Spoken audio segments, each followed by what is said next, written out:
우리가 사랑하는 예수님은 사람을 살리려 이 세상에 오셨습니다. 그는 사람을 죄로부터 구원하여 하나님의 자녀되게 하고 영원한 나라, 아버지의 나라, 하나님 나라에 들어가게 하려고 십자가에서 죽으셨습니다. 예수님은 나는 죽으러 왔다, 그렇게 말씀을 하셨습니다. 살리러 왔다라는 말씀이죠.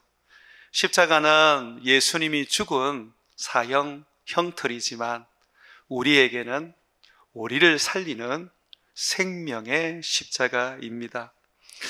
그래서 예수님의 제자된 우리들의 삶도 사람을 살리는 삶이 되어야 합니다.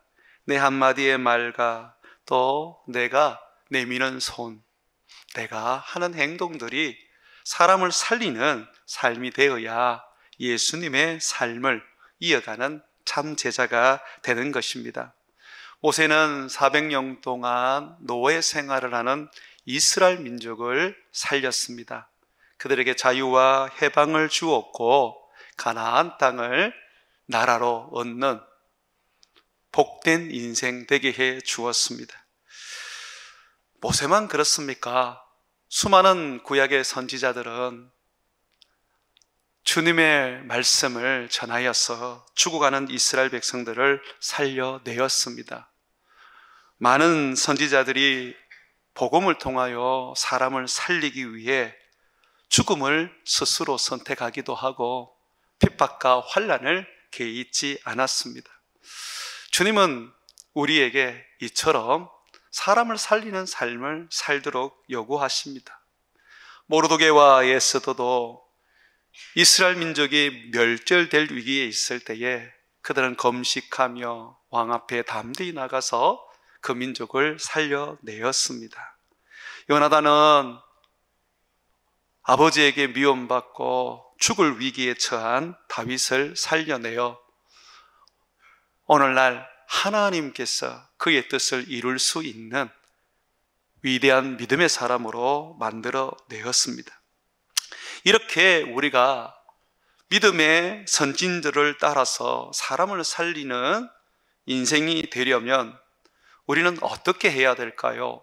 무엇보다도 사람을 대할 때에 육으로 대하지 아니하고 영으로 대해야 합니다. 우리는 예수 그리스도를 믿음으로 말미암아 영혼이 거듭난 자들입니다. 성령을 모시고 사는 성령의 사람이기 때문에 우리는 영적인 존재입니다. 그러다 보니 우리가 보는 눈도 마찬가지지만 우리는 사람들을 대할 때에 영적으로 대해야 한다는 것입니다.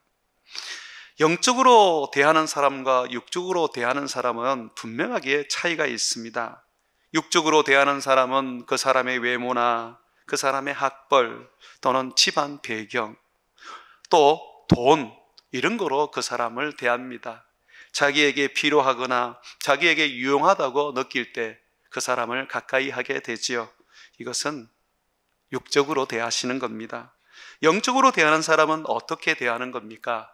예수님이 우리를 대하듯이 대하는 것입니다. 예수님은 우리를 대할 때에 한 번도 정죄하지 않으셨고 예수님은 우리를 대할 때에 예수님께서는 불쌍히 여기셨습니다. 긍휼하게 여기셨고 안타깝게 여기셨고 가까이 오셔서 만져주시고 배가 고프면 광야에서라도 이적을 일으켜 그 줄임배를 채워주셨습니다. 그러면 우리가 영으로 본다는 것은 결국 예수님처럼 사랑으로 대하고 긍휼함으로 대하고 그리고 안타까움으로 대하여야 한다는 것이죠. 어느 교회의 담임 목사님이 하루는 몇 분의 집사님들을 모아서 제자 훈련을 하면서 자기의 아픈 가슴을 이야기한 적이 있습니다. 이분은 아들 중에 하나가 불신자입니다. 목사로서 아들이 교회를 다니지 않고 술 먹고 담배 피며 온갖 나쁜 짓을 다 하고 있어서 목사님은 그렇게도 힘들고 아픈 목회를 할 수밖에 없었습니다. 목사님은 이 아들을 살리기 위해서 몸부림쳤지만 그러나 그럴수록 아들은 더 엇나가고 더욱더 불신자로 살아가게 되었습니다. 교인들도 다 알고 있었지만 목사님은 차마 스스로 말하기가 어려워 고개를 늘 떨구며 살았습니다.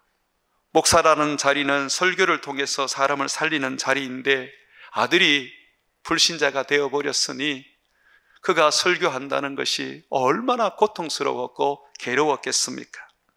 제자훈련 시간에 그는 그 얘기를 하면서 펑펑 울었습니다. 아무에게도 말 못했던 그동안의 그 아픈 가슴을 눈물을 통하여 쏟아내기 시작했습니다. 거기에는 장로님들도 있었고 또는 장립지사님들도 있었습니다. 모든 분들이 아무 말 하지 못하고 고개를 떨구고 있었습니다. 그때에 이제 곧 서리 집사가 되었던 젊은 한 집사님이 자리에서 일어나 목사님께 달아가서 목사님을 안아주기 시작했습니다. 그리고 큰 소리로 그 목사님을 향하여 기도하기 시작했습니다. 하나님, 불쌍한 우리 목사님 좀 하나님이 어루만져 주세요. 우리 목사님 이렇게도 소망하고 간구하는데 우리 목사님의 아들이 예수님께 돌아오게 해주세요. 우리 목사님 이 힘들고 어려운 중에서도 끝까지 복음을 전파할 수 있도록 하나님이 붙잡아 주세요. 목사님은 그 집사님의 기도를 들으면서 많은 위로를 받고 마치 하나님의 음성을 듣는 것 같은 그런 힘을 얻게 되었습니다. 사랑하는 여러분, 이 젊은 집사가 바로 목사를 살렸습니다. 목사만이 교인을 살리는 것이 아니라 교인도 목사를 살려야 합니다. 저는 이번 성탄절에 2장의 성탄 카드를 받았습니다. 요즘은 SNS가 주류를 이루기 때문에 성탄 카드를 잘 주지 않지 않습니까? 저는 행운이었습니다. 성탄 카드를 받았는데 우리 어린이부의 2 아이였습니다. 아이의 편지는 짧았지만 너무 힘이 되었고 격려가 되었습니다. 그 중에 한 아이의 글은 제 심금을 울렸고 저는 그 아이 때문에 다시 용기가 생기고 또 한번 주님을 열심히 섬겨보자 하는 큰 격려가 되었습니다. 이 아이는 태어나면서부터 많이 아팠습니다. 양수가 일찍 터지면서 이 아이는 병원에서 인큐베이터에서 수개월을 지내며 세상에 나와야만 했었습니다. 그렇게 자란 아이는 크면서 위장에 구멍이 생겨서 죽을 위기를 겪게 되었습니다. 저는 그 아이를 늘 보면서 기도할 수밖에 없었고 그 아이가 건강하게 자라기를 소망할 수밖에 없었습니다. 그러나 그 마음을 우리 가족들도 또 교우들도 잘 모르십니다. 그런데 이 아이가 편지에 그걸 적은 거예요. 어렸을 때의 그 경험을 알지도 못할 텐데 크게 적은 거예요. 목사님, 나 아플 때 기도해 주셔서 감사해요. 목사님, 나는 목사님이 너무 좋아요. 그 편지를, 그 카드를 읽으면서 마음에 큰 위로가 되고 그리고 목회의 보람을 느꼈습니다. 목사는 주는 사역이기 때문에 주었던 모든 것들은 성도들에게 기억에 남지 않습니다.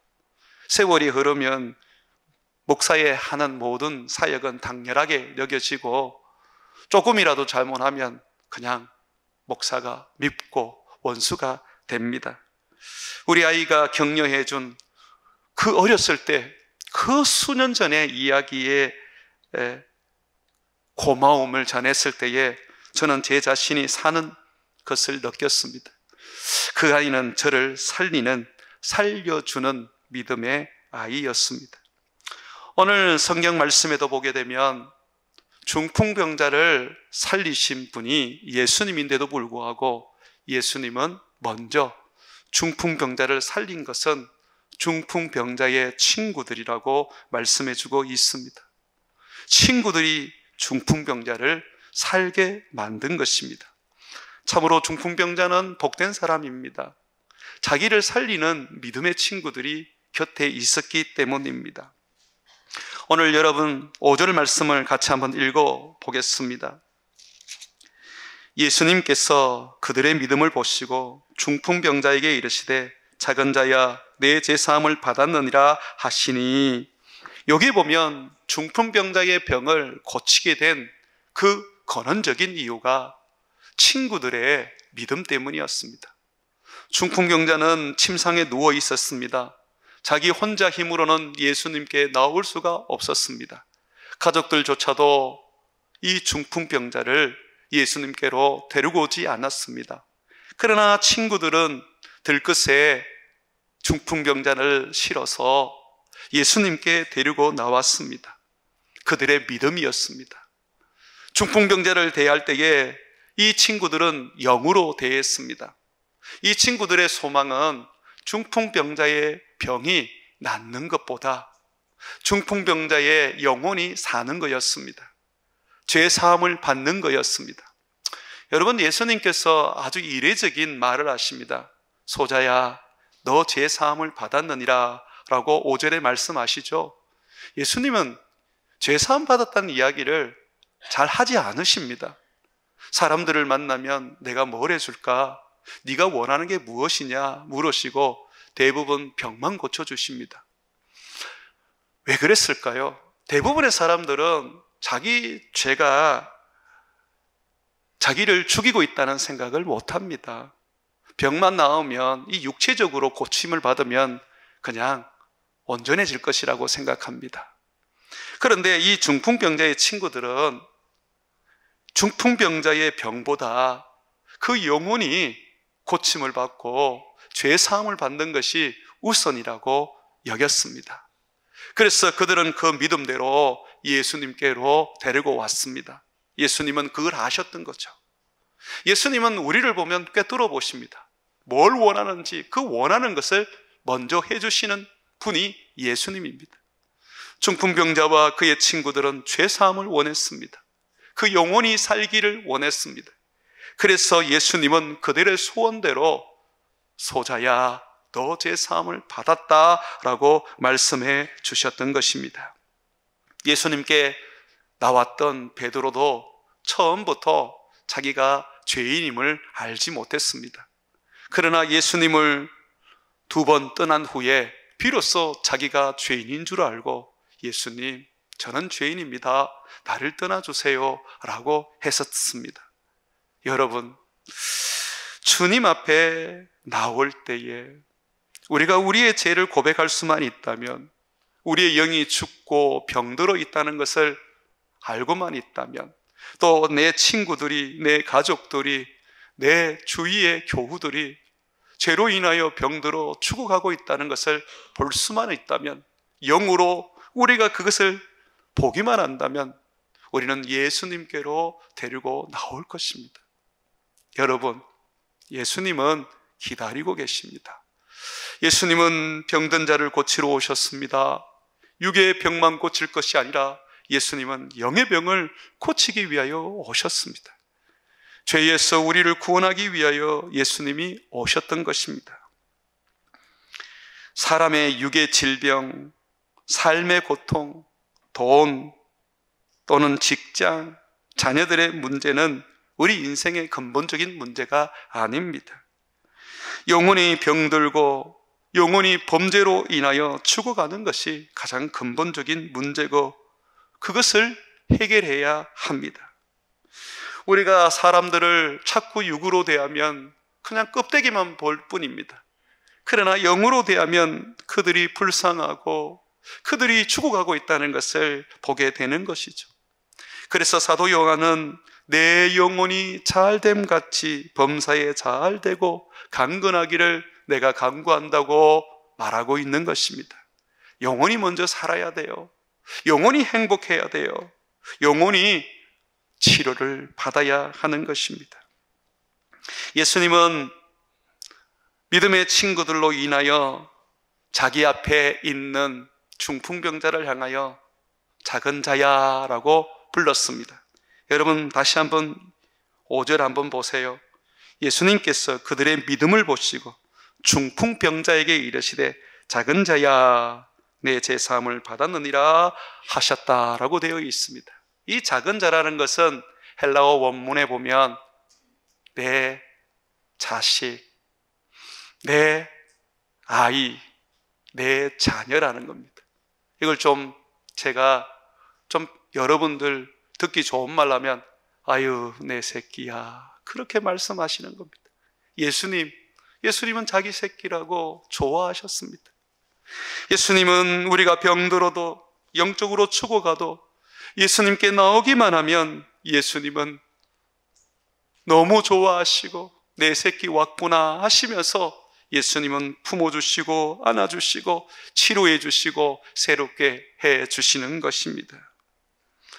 사랑하는 여러분, 우리가 영적으로 우리의 형제들을 대하고 영적으로 교우를 대하고 영적으로 가족들을 대하기 위해서는 항상 우리는 예수님께로 인도하는 사람이 되어야 합니다. 병든 친구들은, 영원히 죽어가는 사람들은 스스로 주님께로 갈 수가 없습니다. 오늘 본문 1절과 3절의 말씀을 한번 보십시오. 수일 후에 예수님께서 다시 가버나움에 들어가시니 집에 계신다는 소문이 들린지라 많은 사람이 모여서 문 앞까지도 들어설 자리가 없게 되었는데 예수께서 그들에게 도를 말씀하시더니 사람들이 한 중풍병자를 네 사람에게 메워가지고 예수께로 왔다라고 말하고 있습니다. 여러분, 예수님께로 데리고 오시면 됩니다. 그런데 언제 데리고 와야 합니까? 오늘 성경 말씀에 보면 예수님이 예배를 드리는 중에, 예수님이 말씀을 선포하는 중에 이 중풍병자를 데리고 왔다고 말합니다. 만약에 중풍병자가 그 육의 병만 고침을 받게 하려고 친구들이 생각했다면 결코 친구들은 지붕을 뚫어서 중풍병자를 매달아 예수님 앞에 내려놓지 않았을 겁니다. 예배가 끝나면 예수님이 그 집에서 나올 건데 그때에 예수님께 고쳐달라고 하면 되기 때문에 굳이 지붕을 뚫을 이유는 없었습니다. 성경에 보면 예수님은 병자를 고치실 때에 한 사람도 빠뜨리지 않고 다 고쳐주십니다.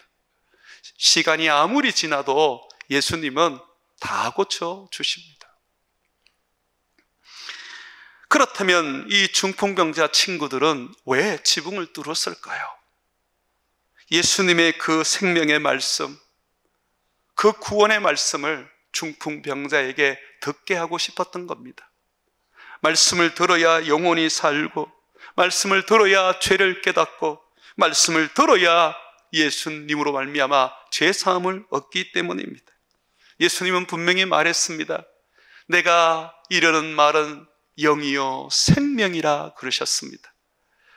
육은 무익하다, 영만이 생명이다라고 하셨습니다. 주님이 쏟아내는 복음은 생명입니다. 성령입니다. 그래서 말씀을 듣는 중에 성령을 받고, 말씀을 듣는 중에 치유를 받고, 말씀을 듣는 중에 우리의 영은 다시 살아나는 것이죠. 그래서 주님은 항상 말씀하셨습니다. 오라, 누구든지 목마르거든 내게로 와서 마셔라. 내가 너희를 고쳐주겠다. 내가 너희 뱃속에서 생수가 흘러나오도록 만들어주겠다라고 하셨습니다. 우리는 영의 눈으로, 영의 마음으로 우리의 교우들과 친구들과 가족들을 대하면 그들을 하나님의 말씀 앞으로 이끌어내야 한다는 것을 알게 됩니다. 어떠한 어려움도, 고난도, 방해도, 그리고 절망도 뚫고 병든 우리의 교우와 친구를 이끌어 가야 한다는 것을 우리는 확신하게 됩니다. 4절에 보게 되면 이렇게 말하고 있습니다. 무리들 때문에 예수께 데려갈 수 없으므로 그 계신 곳에 지붕을 뜯어 구멍을 내고 중풍병자가 누운 상을 달아 내렸다라고 말하고 있습니다. 예수님을 꼭 만나야 한다. 내 친구 이 중풍병자가 제 사함을 받아야 한다 라는 그런 소망이 있으면 지붕이라도 뜯어낸다는 것입니다. 그들의 눈에는 하늘이 보였습니다. 지붕이 보였습니다. 저기를 뜯어냈으라도 내 친구를 예수님께로 인도해야 되겠다는 그런 강한 믿음이 생겼습니다. 어찌 보면 남의 집을 뚫어 구멍을 내는 아주 몰염치하고 폭력적이고 나쁜 사람처럼 보입니다. 그러나 믿음에 있어서는 성경은 우리에게 폭력적인 그런 모습을 가져도 된다고 말하고 있습니다. 마태복음 11장 12절에 보게 되면 세례 요한의 때부터 지금까지 천국은 침노를 당하나니 침노하는 자는 천국을 빼앗는다고 말하고 있습니다. 침노라는 것은 나쁜 행동으로 또는 폭력적인 행동으로 빼앗는 것을 말하는 것입니다. 여러분, 옛날에 6.25 전쟁이 일어났을 때에 북에 계시는 분들이 남한으로 피난 가는 가운데에 너무 많은 분들이 몰려서 다 기차나 배에 탈 수가 없었다고 합니다. 그래서 자기 아들이라도 딸이라도 피난길에 살리려고 사람들에게 부탁을 하고 또는 배 위에 던지기도 하고 했다고 합니다. 여러분, 살기 위해서 이토록 사람들은 결사적인 방법을 행합니다. 하물며 우리의 영혼이 살기 위해서 주님은 침노하라고 우리에게 가르치고 있습니다. 중풍병자의 친구들은 주님을 만나야지만이 죄 사함을 얻고 주님을 만나야지만이 주님의 자녀가 되어 하나님의 영광을 위하여 살 수 있다는 것을 확신했기 때문에 병든 친구를 지붕이라도 뚫어서 예수님께로 인도했던 것입니다. 여러분, 사람을 살리는 사람은 이토록 강해야 하고 때로는 타협하지 말아야 하고 때로는 폭력적인 모습처럼 보이지만 지붕도 뚫어내어야 하는 것이죠. 이렇게 주님 앞에 인도한 그들은 놀라운 모습을 보여주고 있습니다. 그 중풍병자를 전적으로 예수님께 맡깁니다. 만약에 그들이 중풍병자를 위하여 더 많은 일을 해야 된다고 생각했다면 그들도 줄을 타고 뚫어진 지붕으로 내려왔을 것입니다. 중풍병자에게 주님이 고쳐주신 후에 그들을 데려가기 위하여 그들 모두는 지붕을 뚫은 그 구멍으로 내려와야 했습니다. 그러나 그렇게 하지 않았습니다. 예수님께 맡겼죠. 예수님은 그러한 중풍병자를 내 새끼라고 말씀하시면서 그 중풍병자를 고쳐주셨습니다. 먼저 제사함을 주시고 그들의 소원대로 제사함을 주시고 그리고 예수님은 고쳐주셨습니다. 그런 후에 사람들에게 하나님의 영광의 도구가 되게 하셨습니다. 12절 말씀을 한번 보십시오. 그가 일어나 그 상을 가지고 모든 사람 앞으로 나가거늘 그들이 다 놀라 하나님께 영광을 돌리며 이르되 우리가 이런 일을 도무지 보지 못하였다 하더라. 목사로서 여러분을 살리기 위하여 저는 어디까지 여러분을 섬겨야 할까요? 중풍병자의 친구처럼 예수님께로 여러분들을 인도하는 그 자리까지 제가 섬겨야 되지 않을까요? 예수님께로 인도한 이후로부터도 계속해서 제가 돌보고 살피고 제가 관리를 한다면 과연 저는 사람을 살리는 목사일까요? 아니면 도리어 죽이는 목사일까요? 제자를 만든다는 것은 홀로 서기를 할 수 있는 사람을 만든다는 것입니다. 저는 교회를 개척하면서 처음부터 위원회를 조직하고 우리 장로님들을 세워 모든 사역을 위임했습니다. 결제 하나도 저는 하지 않습니다. 예산도 어떻게 세워지는지, 그 예산이 어떻게 서여지는지 저는 거기에 대해서 관여하지 않습니다. 왜 그러냐면 우리 장로님들이 위임을 받아서 교회를 섬겨나가기 때문입니다. 그러한 것들이 제가 생각하기로는 교회를 살리는, 성도를 살리는 목사의 삶이라고 여기고 있습니다.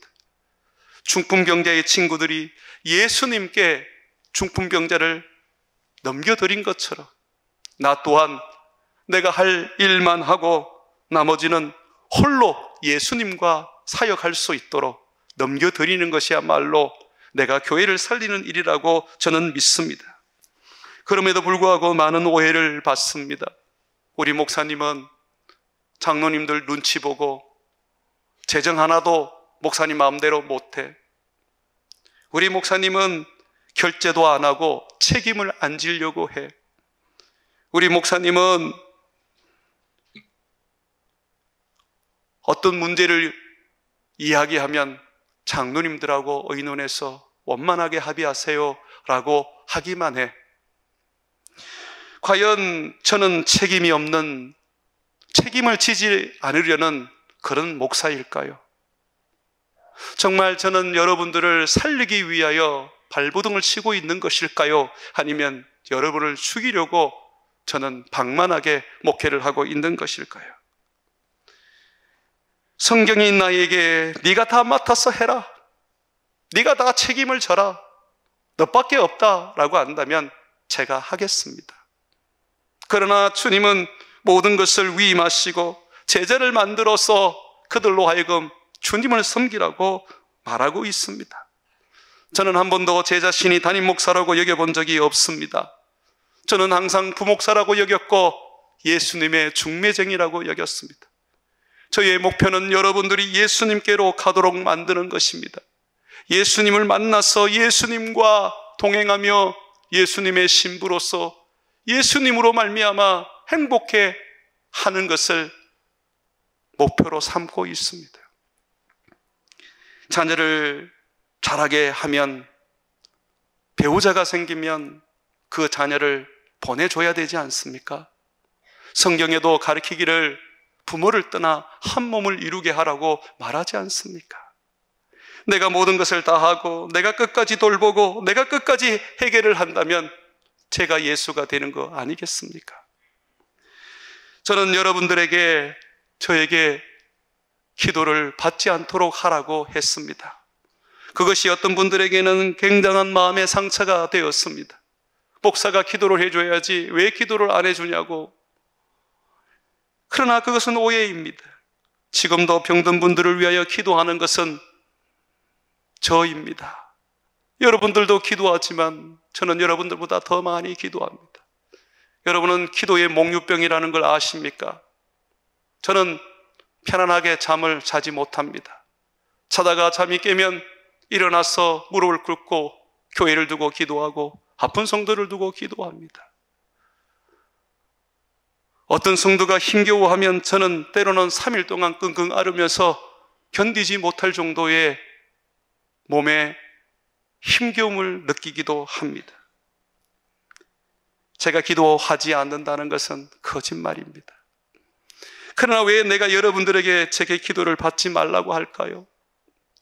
제게 기도를 받으면요, 제게 와서 녹음을 하고 그리고 저를 마치 예수님처럼 여기는 사람들이 많기 때문입니다. 금요 기도에도 제가 안수하는 날에는 많은 성도들이 와서 예배를 드리고 제가 안수하지 않는 날에는 성도들이 오지 않습니다. 도대체 누구를 보러 오며 정말 예수님께 예배를 드리러 오는 것입니까? 저는 이곳에 와서 그렇게 한 것이 아닙니다. 나는 30대 부목사 때에도 교회에서 안수할 때 사람들이 그 안수에 목말라 하면 저는 도망을 다녔습니다. 왜냐하면 내가 예수님이 아니니까요. 나는 예수님의 그저 중매쟁이에 불과할 뿐이니까요. 오늘 중풍병자 친구들이 그들의 믿음이 예수님께 중풍병자를 내려서 예수님을 만나게 하는 것까지로 여겼던 것처럼 제 믿음은 여러분을 평생 이끌어가는 것이 아니라 예수님을 만나게 하고 예수님을 섬기게 하고 예수님과 신방을 차리고 예수님과 동행하는 것입니다. 그 이상은 제가 할 수 없습니다. 그러면 저는 예수님의 종이 아닙니다. 우리의 친구들이 죄로 병들어 죽어가고 있다는 것, 그 영혼이 병이 들어 죽어가고 있다는 것을 어떻게 알 수 있을까요? 가장 큰 특징은 복음에 대한 반응입니다. 십자가의 복음, 예수님에 대한 복음에 대하여 더 이상 듣기 싫어한다는 것입니다. 말씀을 불순종합니다. 그들은 정죄하고 판단하고 불만하며 원망합니다. 예수님께서 오병이어의 기적을 일으켰을 때에 정말 많은 사람들이 예수님을 따라다니고 예수님의 제자가 되었습니다. 그때 예수님은 자기를 따라다니는 사람들을 향하여 도리어 책망하셨습니다. 너희가 나를 따라다니는 것은 배가 불러서 그렇지, 너희들이 떡을 먹고 너희들이 생선을 먹었기 때문에 그게 만족스러워서 그렇지, 그런데 나는 너희들에게 너희 배를 채우고 너희 삶을 풍요롭게 하기 위하여 온 것이 아니다. 나는 너희 영혼을 구원하러 왔다. 죄사함을 받게 하려고 왔다. 그러므로 내 살을 먹고 내 피를 마셔야지만이 너희가 구원을 얻는다라고 하셨습니다. 예수님께서 자기의 살을 먹고 자기의 피를 마셔야 된다는 말을 하셨을 때 수많은 사람들은 예수님을 떠나가기 시작했습니다. 제자라고 불렸던 사람들조차도 예수님을 떠나버렸습니다. 그럼에도 불구하고 예수님은 끊임없이 그들에게 영혼 구원을 위하여 거침없이 생명의 말씀을 전해주셨습니다.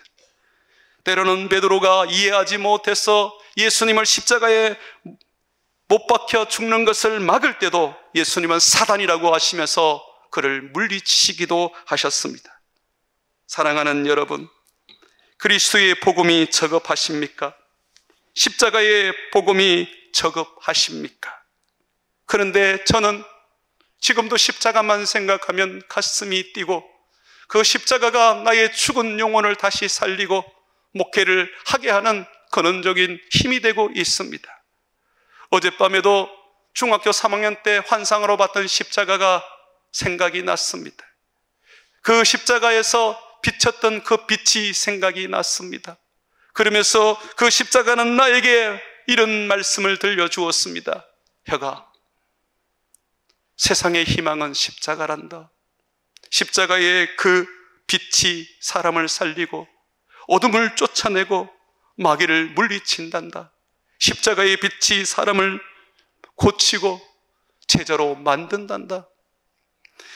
저에게는 십자가가 가장 중요한 복음이고 설교고 그것만이 내가 여러분들에게 전할 수 있는 메시지입니다. 위로와 축복과 다른 많은 교훈들로 여러분들에게도 설교할 수 있지만 그것이 여러분을 살리지를 못하기 때문에 잠시 듣기는 좋고 예배 시간에는 뭔가 내게 기쁨을 주는 듯 하지만 돌아서면 그 영혼은 여전히 죽어 있습니다. 그래서 바울은 끊임없이 우리에게 가르치고 있습니다. 복음만 전해라. 복음만 전해라.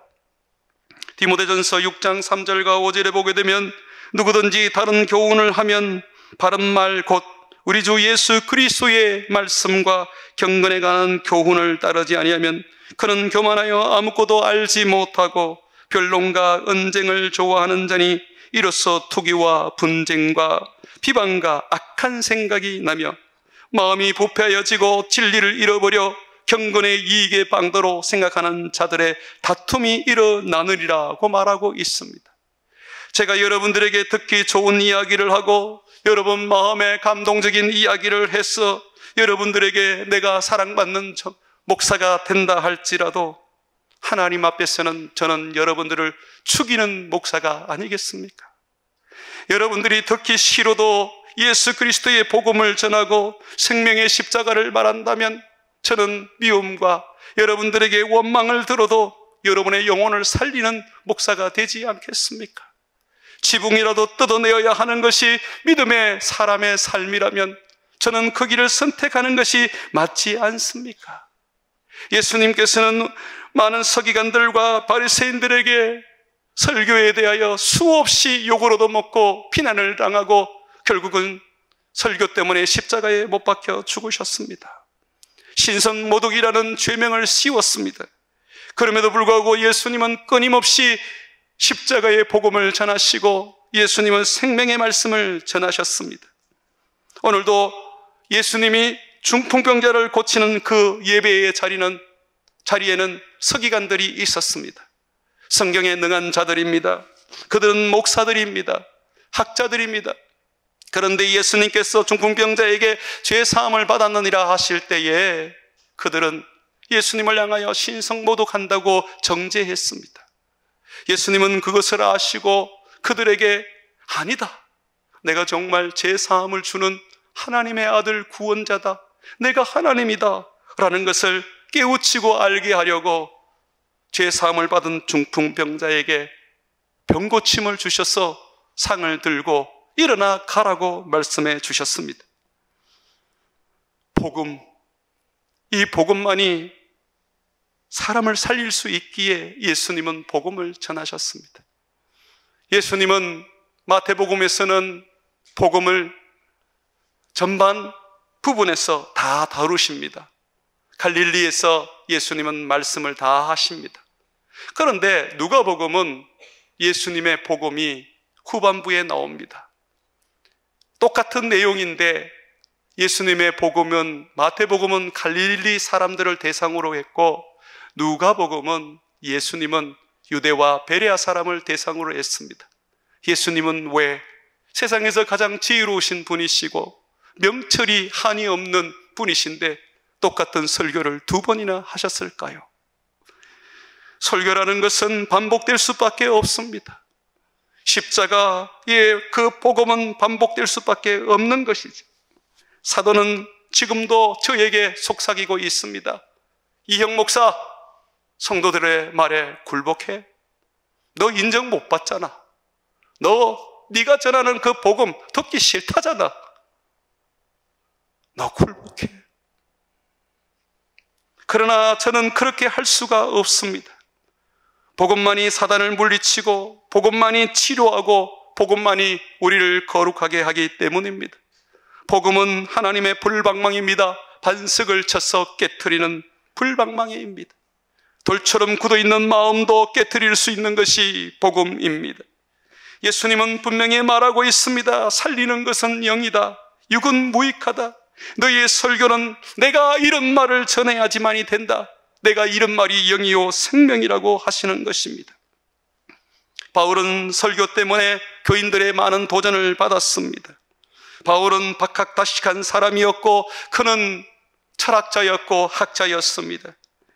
그 사람은 참으로 걸어다니는 백과사전가 같았습니다. 그러나 그는 예수님을 만난 후에 그가 가지고 있는 모든 지식을 배설물로 여기고 다 버렸습니다.